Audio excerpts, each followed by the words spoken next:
Brought to you by TechnoSpark 20 series smartphones. I'm superhuman. चुनावी सभा में हम लोग उपस्थित हुए हैं। ये सिर्फ चुनावी सभा नहीं है, ये खास करके पिछड़ा, अति पिछड़ा, दलित, ऐसे वर्ग के जिसको हक अधिकार नहीं मिल रहा है, उसकी आजादी की लड़ाई है साथियों। इसलिए तमाम हमारे साथी अपने आप को मानिए कि हम आजादी की लड़ाई लड़ रहे हैं।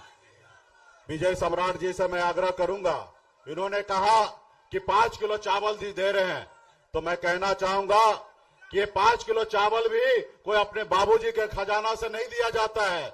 ये जो चावल है ये देश का जनता का है और देश के जनता का खजाना का पैसे का चावल है। किसी कोई मेहरबानी हम पे नहीं कर रहा है साथियों, कोई मेहरबानी नहीं कर रहा है।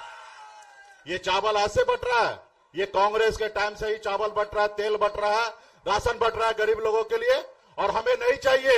हमें आपने जो वादा किया था कि 2 करोड़ युवा को हर साल में नौकरी चाहिए, आप हमारे बच्चे को नौकरी दे दीजिए, हमें चावल नहीं चाहिए।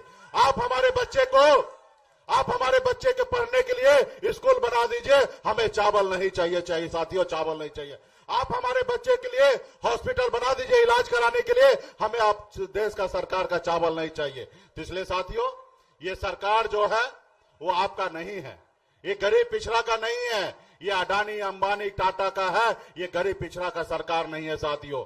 10 साल पहले उन्होंने देश के प्रधानमंत्री क्या कहे थे कि आप हमें लाइए, हम इस देश में हर साल 2 करोड़ युवा को नौकरी देंगे। क्या ये नौकरी पूरा हुआ साथियों? चाहे हम हो या मोदी जी हो या हमारे भाई तेजस्वी प्रसाद यादव जी हो, हम लोग जनता का सेवक है, हम मालिक नहीं हैं। जनता का आशीर्वाद हमें अगर प्राप्त होता है तो हम जनता के लिए काम करने के लिए आते हैं साथियों, हम आपका मालिक नहीं है। आप जनता जो है हमारे मालिक है।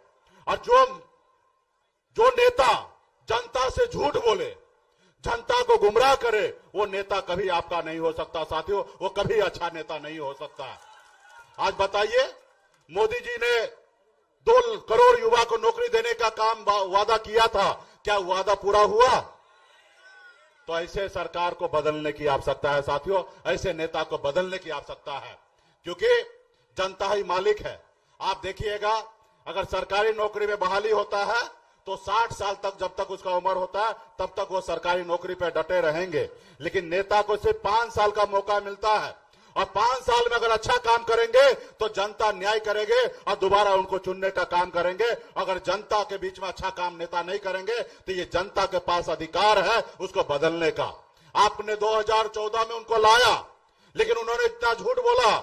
आपने 2019 में आपने बदला नहीं, कहीं ना कहीं आपका गलती है साथियों, आपका गलती है। आपने कहा एक बार और देख लेते हैं, और ये दूसरी बार है। अगर दूसरी बार नहीं बदलिएगा तो कहीं ना कहीं आने वाला समय में हमारा संविधान खतरे में हो जाएगा साथियों, संविधान खतरे में हो जाएगा। आपको जो उन्होंने वादा किया, अपने दिल पे हाथ दीजिए कि वो अगर वह वादा पूरा किए तो निश्चित तौर पे उनको वोट मिलना चाहिए। अगर आपके वादा का खिलाफी किया, वादा पूरा नहीं किया, तो उनको बदलने की आवश्यकता साथियों, बदलने की आवश्यकता है।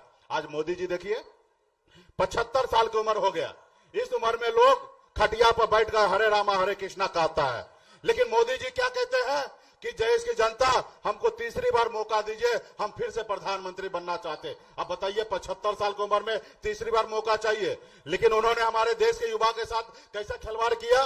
हमारे देश का युवा जो देश के सरहद पर जाके सीने पे गोली खाने के लिए तैयार रहता है, उन्होंने एक योजना लाया, अग्निवीर योजना। वो भी योजना क्या है, आप 18 साल में ज्वाइनिंग कीजिए और 22 साल में रिटायर हो जाइए, यानी कि शादी करने से पहले आप रिटायर हो जाइए। मात्र 4 साल का नौकरी, वो भी कॉन्ट्रैक्ट पे नौकरी है साथियों। आप बताइए, हमारे देश के 4 साल में युवा को रिटायर और 75 साल के बाद वो प्रधानमंत्री बनना है। तो इसलिए साथियों, अपने हक अधिकार के लिए लड़ाई लड़िए, और खास करके हमारे वीआईपी पार्टी के हमारे जितने भी बींद बेलदार, नोनिया, मला, चाय, तियर, बनपर जितने भी हैं, आप सभी से आग्रह है, आप सभी ने हाथ में गंगा जल लेकर संकल्प लिया था कि आरक्षण नहीं तो भाजपा को वोट नहीं, आपने ये नारा दिया था। और वो समय आ चुका है अपने हक अधिकार के लिए, अपने बच्चे का भविष्य के लिए ऐसे सरकार को बदलने का साथियों। ऐसे सरकार को जो आपसे वादा किया हुआ वादा वो कहीं ना कहीं वो भूल गया और आपके हक अधिकार नहीं दे रहा साथियों। तो तमाम हमारे जितने भी पार्टी के नेतागण हैं, आप सभी को धन्यवाद देता हूं और मजबूती से आपके प्रत्याशी जो है बहन अर्चना जी हैं, उनको आप लोग 1 नंबर बटन पे दबाकर आप उनको भारी मतों से विजय बनाइए। और नवादा से भी हमारे सरपंच जी हैं और यहाँ पे हमारे चौहान भाई का रिश्तेदारी नवादा तक है, हर घर में एक शादी ब्याह है। आप लोग वहां पे टेलीफोन करके कहिए कि हमारा प्रत्याशी जो है सरपंच जी है, उनको नवादा में जिताइए और यहाँ पे बहन अर्चना रविदास जी को जिताइए और मजबूती से हमारा सरकार बनेगा, यूपीए का सरकार बनेगा और आने वाला समय में जो आरक्षण की लड़ाई है निश्चित तौर पर पूरा होगा साथियों, निश्चित तौर पर पूरा होगा। तमाम हमारे साथी को बहुत बहुत धन्यवाद साथियों।